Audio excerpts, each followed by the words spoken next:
what's happening? Not much. I'm a little bit annoyed. I'll share with you in a minute why, but You I'm got going to be gripes? annoyed on two guys talking toys, and that'll be a first. It's usually you who has a gripe. Yeah, usually I'm in a foul-ish mood. What you got going on? Well, I had a new toy to show. I Mhm. picked up Vipra from Target, the G.I. Oh, Joe Human Ninja, who looks mhm, very cool. mhm. But then I cut the tape and opened the box, and I didn't get Vipra. What? I got this bear You got thing. swapped? I got swapped the You first got time. toy It's swapped. What the? usually you. I know. Oh, that Yeah, sucks. it's like That a little porcelain bear. that's people are And it says trash. on the bottom, do these make my butt look big? Why? Not only did it get swapped, they threw in some insult, some salt Right. in the wound. I Those don't even know jerks. if the accessories are in here. Probably not. No, probably not. Sounds like a It single thing. might just Uh, might just be you know, empty here's empty my paper. announcement that if you are a person who does this, you are the lowest piece of garbage in my mind. Like I would find you 100%. and like I have a certain set of skills. Like I'm gonna go into like Liam Neeson mode. Because I don't. I know people. I know one of the, like the go-tos that people have for this kind of thing happening is the people taking the returns should know. They're not paid enough to know. Like No, they even I wrapped whatever they put in here, they rewrapped. yeah. So this was someone that was actually taking a lot, because some swaps are sloppy, and you're like, wow, they just took this back. And again, if you're like a Walmart employee or a Target employee, you're not being paid enough to care. So they're just going to take back. Also, I think that toy collectors sometimes forget that we are a very, very small slice of a percentage of people who care about these things. Right. And we're dealing with people who have to return You're gonna love this. crock pots and ladders and Cupboard handles. wow. Actually rewrapped it Wow. in the Cobra paper. That is unbelievable. Wow. Dirtbags. Thanks. Target in Riverhead. If you're the one who did this, you are a shameless, cheap, selfish dirtbag. I think the technical term is troglodyte. Yeah. That is atrocious. You could never underestimate people. It really is a shame. Like I like something as innocent as toys isn't you don't have safe from idiocy. You don't have $20 or $25, but and again, we complain about the rising cost of toys all the time, but this is not the answer to that. It's right. because it's not. If you can't scrounge up $25 to buy a cool toy, right? Then you shouldn't be buying toys. You should be buying something else with your money. You have bigger things to be worrying about. There was a period of time when I remember when toy reviews was becoming a big thing, and one of the things that became an ongoing, I guess, issue for them would be that if someone got a new figure first, and someone would find it first on the shelves or get a hold of it sooner, and then they would review it, and people would, some people would enjoy it, they would get the views, and others would get mad. But you then had to deal with people who were getting stuff from overseas in the factory, and then it became this weird arms race amongst this cluster of toy reviewers over who can get whatever figure from whatever factory first, that they could review it like 2 months before it appeared on the shelves. And people were spending themselves into oblivion and then complaining about it. Yeah. And the general consensus became, listen, if you're trying to make the decision between toys and rent, there's something like that. Hey. Yeah. It's not really a question you should be asking yourself. If you cannot afford to purchase the toy you want, then you make do without it. We shouldn't even have to be saying this. And unfortunately, whoever it is that is doing this kind of thing is not going to be listening to our show. But if you are, if it's crossed your mind, don't. You know what? We could, if we lose a subscriber today, then we know who it was. They're like, oh, they're on to me. I'm out of here. So anyway, did you get anything new?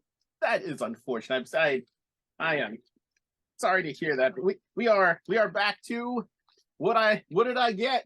Hopefully it's an actual toy. That would be like that. That really is always kind of my fear, especially if you're buying from say like an Amazon, and it used to not be my fear if you were getting you're getting like the used but new Yeah. thing from Amazon, and I remember getting purchasing Maggot when that wave was coming out, and getting one that was, it was a couple bucks less, and I was like, oh neat, and I got it, and it was some random Toy Biz Marvel Legends thing that they had just jammed in there. Like it didn't even look like a good swap, but it's Amazon, which is just mass produced, just get it out, get it gone. And I was like, wow, I didn't cross my mind that swaps absolutely would be happening at Amazon too. So, oh, all right. So this was, we did it again, my friend Vipra. Oh, well, at least we'll get to see her. But I don't know, because I got this from the same place I normally do. And that's why I hate the cardboard boxing. Like, I'm all about it philosophically, but it just doesn't work. Because we've already seen that people don't care if they swap a figure that is clearly visible. This just gave them a whole lot more cover, because if no employee is going to care enough with a figure that you can see and it's clearly not what's on the package, then just a box thing. It's just a box. No one's going to look inside, and no one's going to do a side-by-side comparison. Okay, so this worked out. I actually got her, good. And she is fed. I'm sorry, buddy. That stinks. So I can't complain. It's the first time it's happened to me. It's happened to you half a dozen times already. This is why I stay away from the. There's been larger box items that have been coming through, and I'm like, do I get it? Do I try it? I mean, because I can. The only thing I lose is some time, really, because this particular seller is very good about returns and refunds. But it's annoying. Like I have I purchased Transformers Legacy Dreadwing off of them, which is a larger figure. It comes in just in a windowless box, but it is a larger figure. It costs a little bit more. So I'm curious as to whether or not I actually got what I paid for, and thankfully I got the actual accessories and not cabinet handles. Boy, that stinks. They went through a lot of trouble. It blows them out. Like, what? Why? Why would you? How about you use those skills to actually get some money? Right. That's like the people that commit fraud and the identity thieves that spend. Like that is their job, is scamming people out of money. It's like, well, why don't you just sell actual insurance then? Right. You're very good at convincing people and getting people to do what you want. I'm the one who's like nervous to go back. Like they're not going to believe me that I bought it that way. Yeah, that is the concern that I tend to have when this happens. If I bring that back, now I'm like, so now I look like this person that I'm mad at, because if anyone there is actually has a look of sense, they're like, hey, this isn't the whatever, and then it becomes I know it's not what I wanted.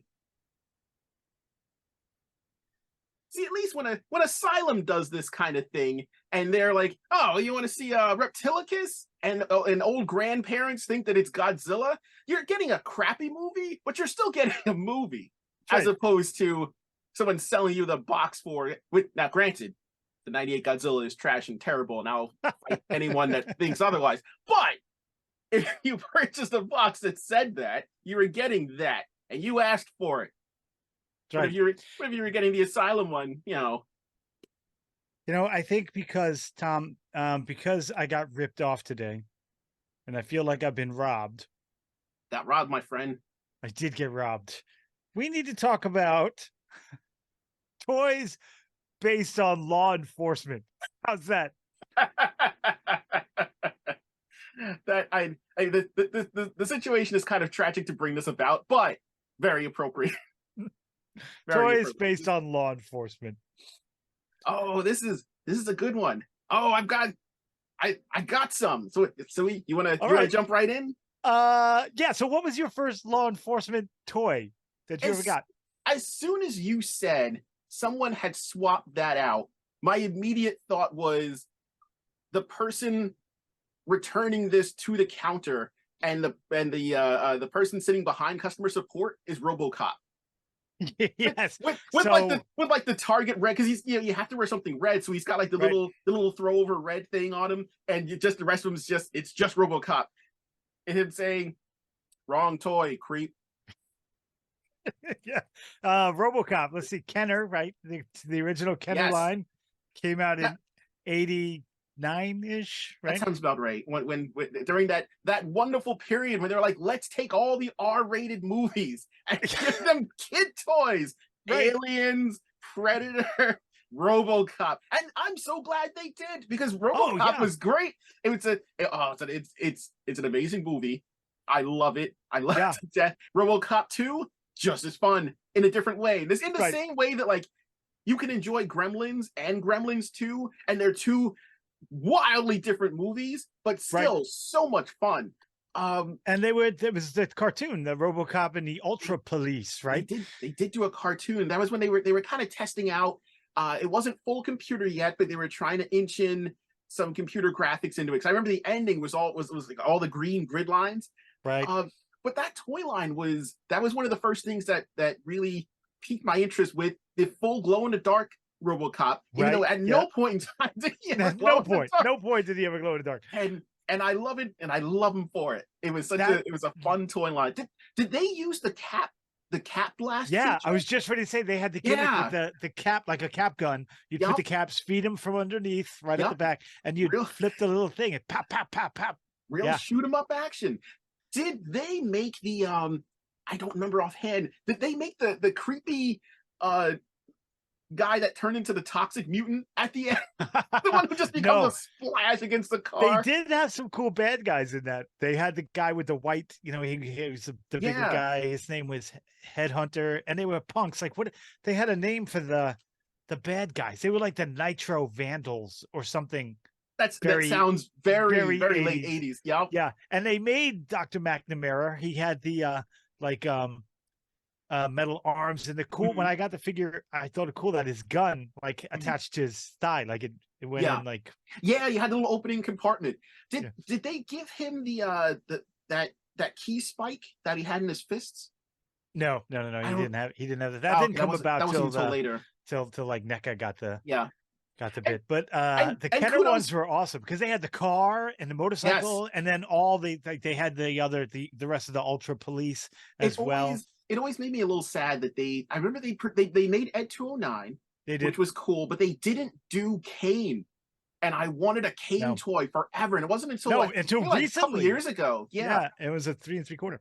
Yeah, and he looks good, but I still want a full size, something to go with the 6-inch RoboCop version of Kane, because what a great design. I loved the design of Kane, and I loved that when he really wanted to communicate, he would get real close and open up and give you the max headroom. Right, but he'd always do like this kind of thing. Yeah. It was really weird.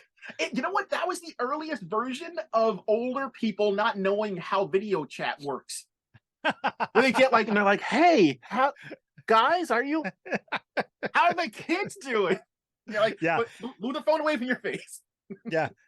It was, and that, now that I'm thinking about it, like that time period, 88, 89, 90, we got a lot of like law enforcement figures because Cops and Crooks came out in 88 with that weird, that was Hasbro, right?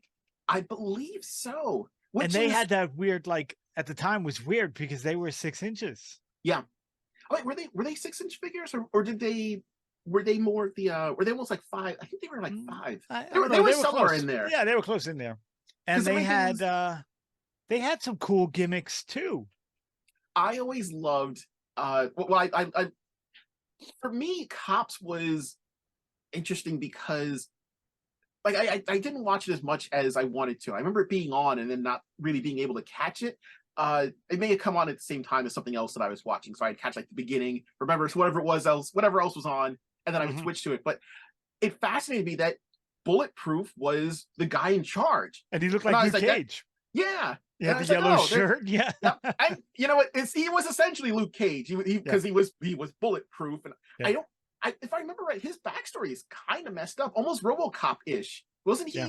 Wasn't he like horribly damaged by criminals, and they brought him in, and they're like, we can make him stronger, faster, and more Luke Cagey, and bulletproof skin. I always wanted to see, and again, I didn't get to watch the show as much as I would like to have. Nowadays, that's a show that I would love to see revamped, and I would love Hasbro to give these guys the classified treatment. And I want a scene where Bulletproof, maybe before they realize that he is in fact bulletproof, gets on the scene, Danny Glover style, and just walks in to a bunch of criminals who are unloading on him, and it does nothing. And everyone's horrified. And then he goes and puts on a new sweatshirt like Luke Cage. Yeah. I loved the bad guys in Cops. I know we're talking about the Cops, but the bad guys were fantastic and had great mafia names like Buttons McBoom Boom. I remember Misdemeanor because that was like the lowest hanging fruit. And Berserko was one of their Berserko. And Crusher. One of them was something Crusher, Rock Crusher.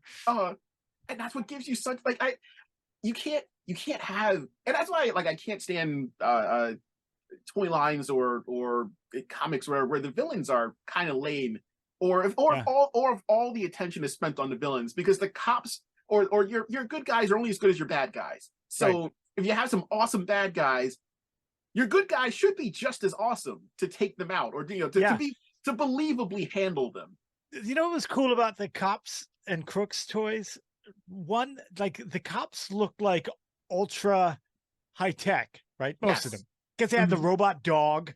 Yes, Bowser and awesome, Blitz. The cool motorcycle. But then they also had the cowboy. What was his name? Sundown. I think his name was Sundown. Yep, because they had the cowboy. He was cool.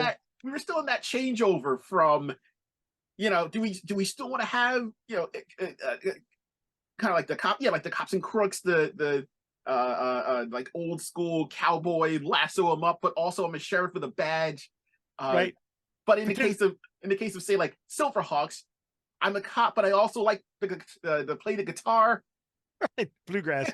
But the bad guys in the Cops and Crooks were such throwbacks to the 1940s, like Prohibition, zoot suit wearing guys, But they were high tech too, like Buttons McBoom Boom. When you press a button, his chest would open up. Yeah. And he had you could see the inner workings of something cybernetic with the gun that would come out. I liked a lot of series at the time because they didn't know exactly what the future would look like. Yeah. They just mashed all the time periods together, which I really enjoy, especially if you do it well. Because it's the future, but also like you said, like there's a cowboy running around. There's a mobster from like the 1920s. Yeah, when that's done well, it's cool to see. Yeah. It's part of the reason why the Batman animated series works so well, because you're like, what year is this? Right, right. Look at the car; looks like a Studebaker, but he's got this giant OMAC computer. Yeah, he's fighting literal mobsters that shoot at him with Tommy guns, and yet, here's a robot clone of him. What year is this? The Ninja Turtles crossover handles it so well, where they get there and Mikey's like, "Dude, there's blimps." What's with the blimps? Right? What he's saying, Gotham is bonkers. It's so good. I just want to put it out there. It's such a shame that we didn't get another wave of mutated bad guys from that series. It's so good. But the Cops and Crooks toy line is so good. It was way ahead of its time with the articulation, the scale, very much so. The vehicles, way ahead of its time. I love it. You got a good size. You got a good sized figure for. I don't remember how much they cost at the time, but like you really did get your money's worth. Mm-hmm. Cool accessories, the whole 9 yards. You know who I probably would have gotten had they made her in the toy line? Mandora from Thundercats, who. Because I love that RoboCop became, if you're going to make a cop, you're going to make a futuristic cop, they got to have the visor. So she had the visor, the sort of, not quite RoboCop-ish vehicle, but she had the motorcycle like she was Space Chips. Mm-hmm. And very almost Judge Dreddy. Yes. Oh my God. That's another one who didn't get I don't think got a toy line here, but should have. Like he showed up in a couple of collections, like those comic superstars, and now he's got his own collection, those 3 3/4 inch ones, which are fantastic. Is that done by Haya? Yeah, or Hia? I apologize for the. I always say Haya because it's just so much more friendly. Yeah, how you doing? What's going on? You want some toys? You want some Judge Dredd toys? That's like when I wake up in the morning, I'm like, Hiya, toys. What's going on? Don't answer back. Please don't answer back. If you have a Teddy Ruxpin in there, that might happen. But I do have a Teddy Ruxpin. I do have a Teddy Ruxpin. Throw him away. He's haunted. Guaranteed your Teddy Ruxpin is haunted. So I always enjoyed Prowl from Transformers. Yeah, he was a cop car. But it was kind of weird because at no point, as far as I recall in the series, at no point did Prowl do anything cop related. That was literally just what he turned into. He was just his disguise. Like he wasn't the MP. He wasn't like G.I. Joe had Mutt and Junkyard and Law and Order. Two guys, two dogs. Yeah. It's that's another podcast. Yeah, two guys talking Law and Order. Two guys talking dogs. It's just I would talk about dogs for 40 minutes every week. They're great. But you know what I would talk more about? Cats. I know we're both cat people. We both have cats. But Prowl is, I guess, more in the comics, much more like the recent comics, cast more as like kind of the grouchy chief of police. But in the show, I'm getting too old for this. Yeah, in the show, not so much. He was just although I would always love to have seen someone. He's there. There's some human crime going on, and he's just hanging out, being in disguise. And someone comes and bangs on the window. It's like, help! We need help! And he's like, and his hologram just looks confused and just generally nonplussed, and he peels off. But they fix that. He just turns on the lights and go. Yeah, I'm on it. He just goes in the other direction. They actually kind of fix that. And as much as I cannot stand the Michael Bay movies, one of the few things they did correctly was the character Barricade, who is a cop car, is a Decepticon. Things. Yeah, there's not a lot. There's not. I can count them on one hand, and I might run out of fingers early.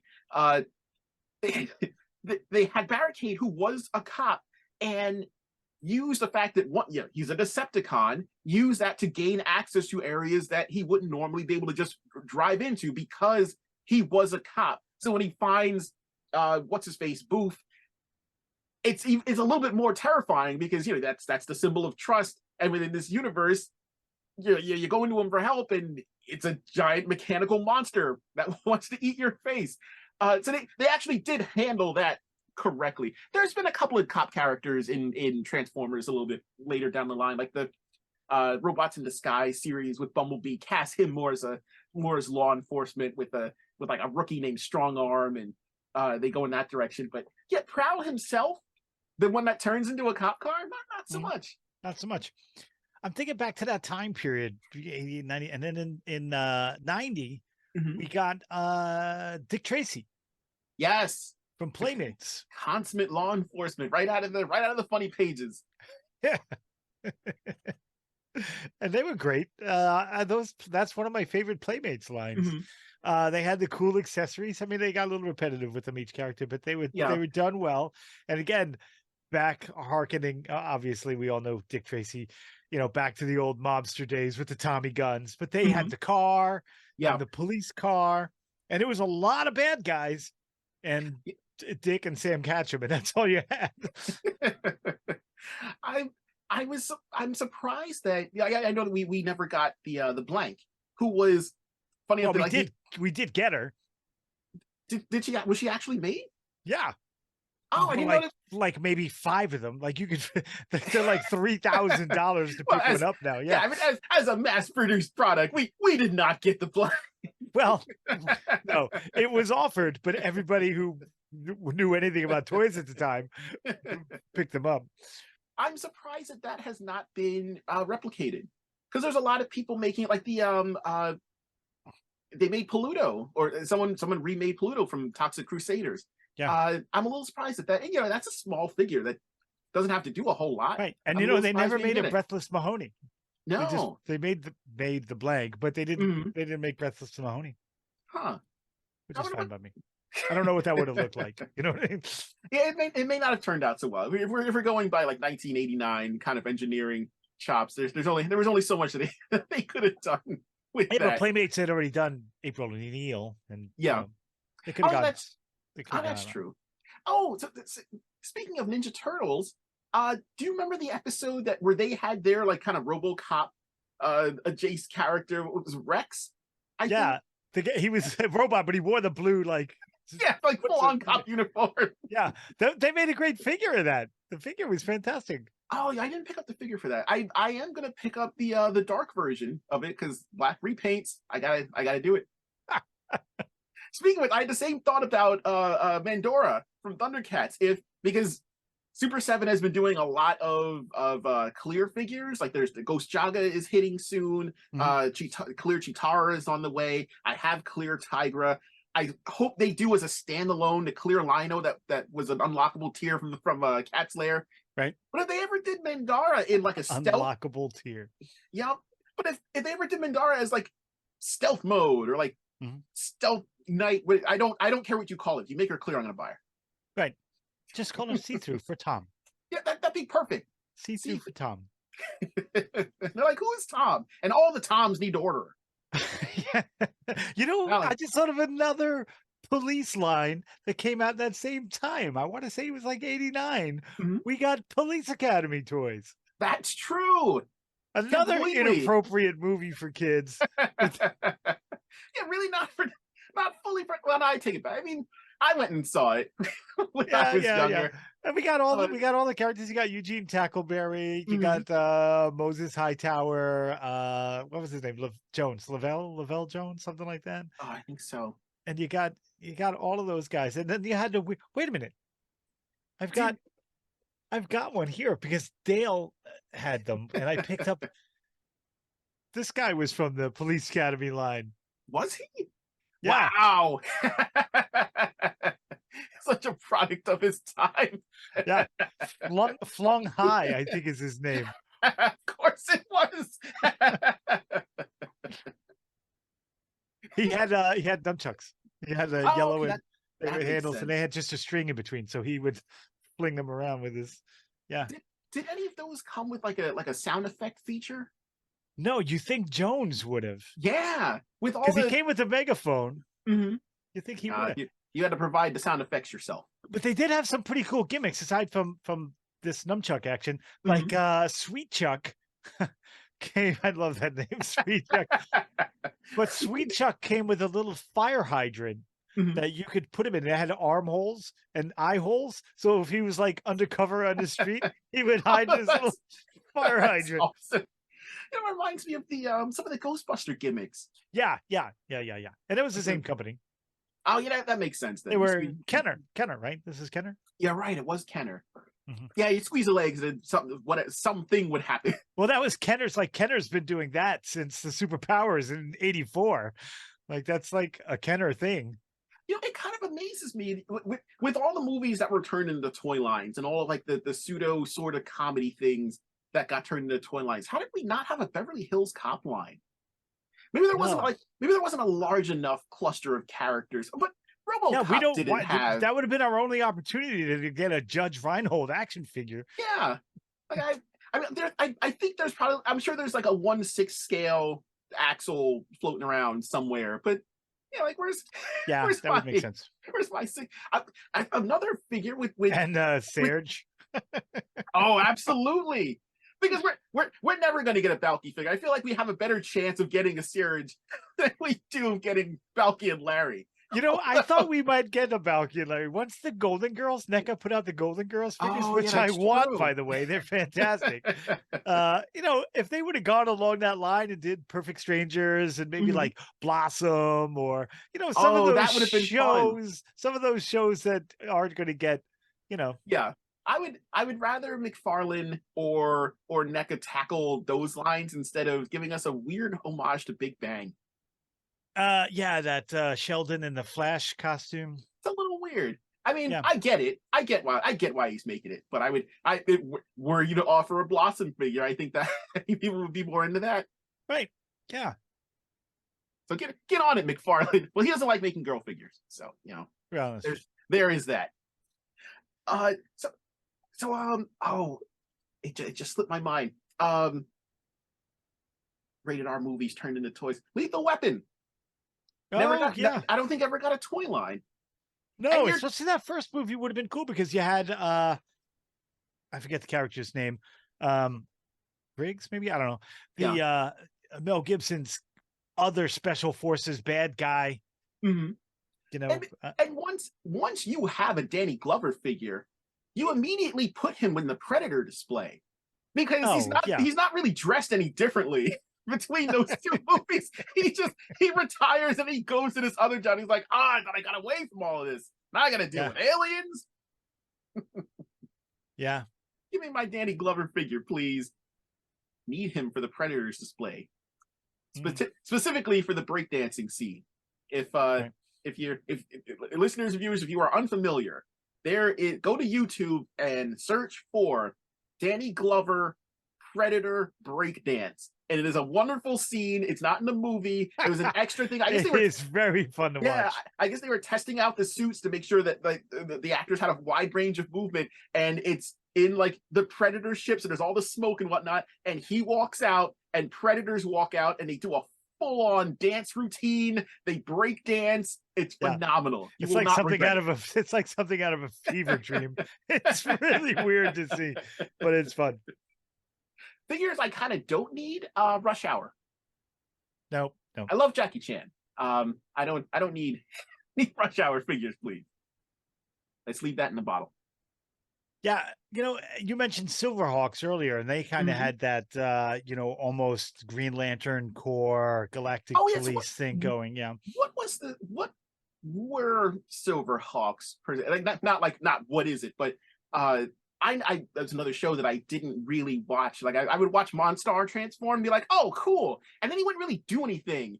Right. That's another one of those 80s cartoon where the opening credits were far cooler than the actual show. Yeah, like it was a cool gimmick. I kind of liked what they were going for, but I didn't know what the story was, or I knew that they had the one to grow on at the end with Copper Kid. But as far as the actual story, so was Monstar like an intergalactic mobster? And the Silverhawks were cops chasing him down? Like what was their deal? He was definitely like the villain. Like he would send his weird looking minions out to do criminal things. I don't know if they were ever like made it seem organized crimey, but he kind of had that puppet master kind of thing going on. And then the Silverhawks were chasing him down.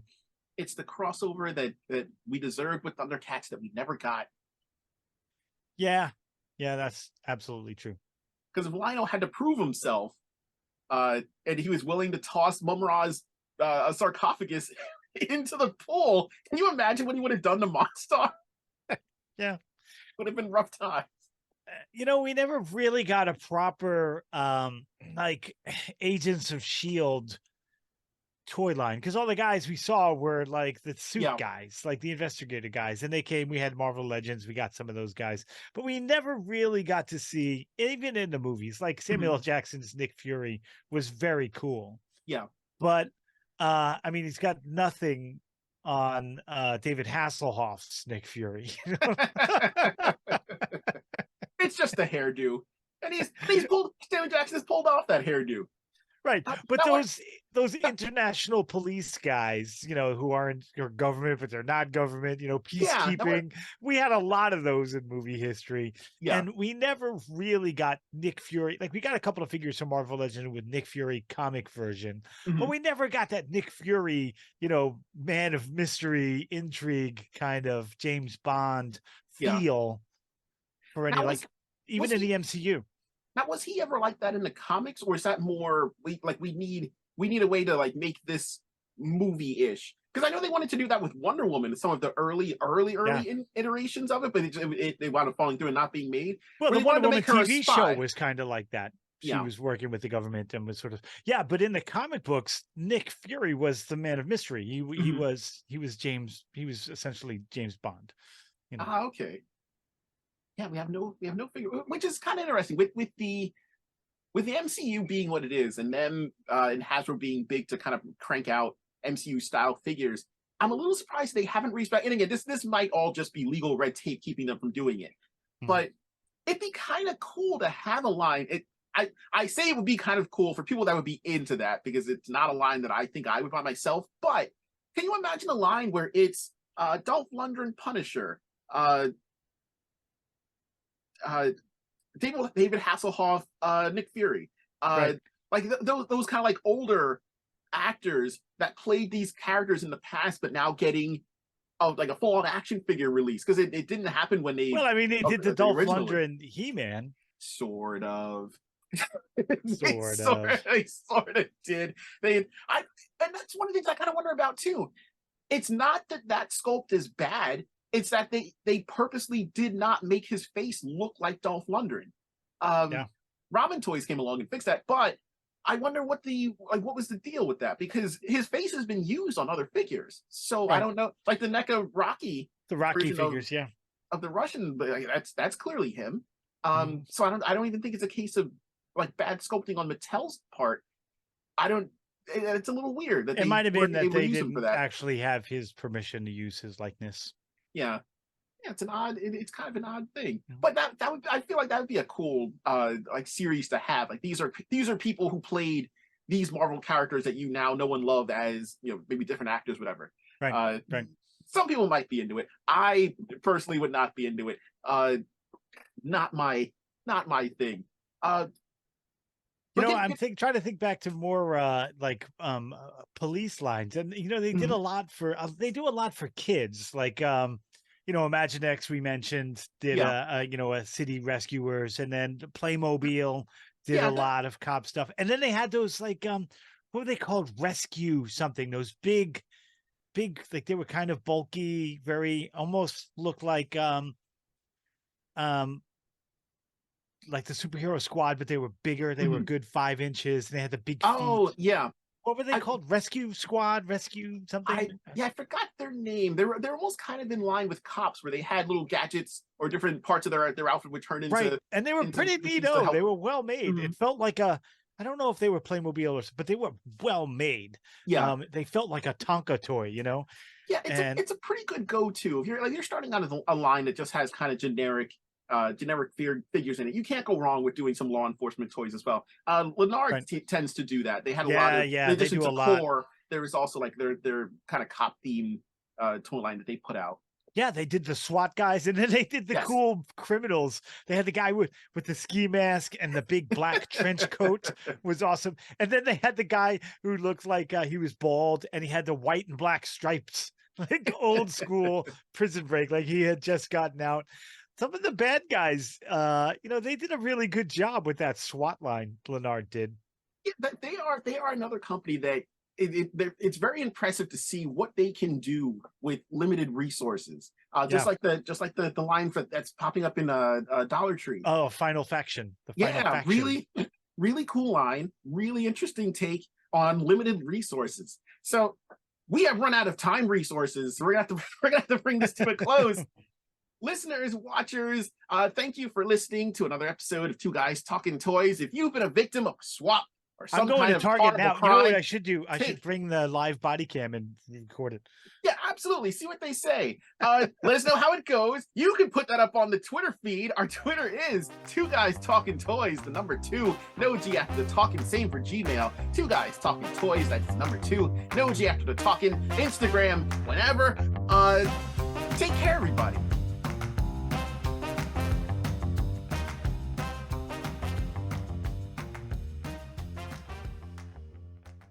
Protect and serve. Give me the correct toy, creep. That is horrendous. People are terrible. I'm so sorry you got a swap toy. You want a Jay and Silent Bob them, like find out where they live, take a plane out there, and just let them have it.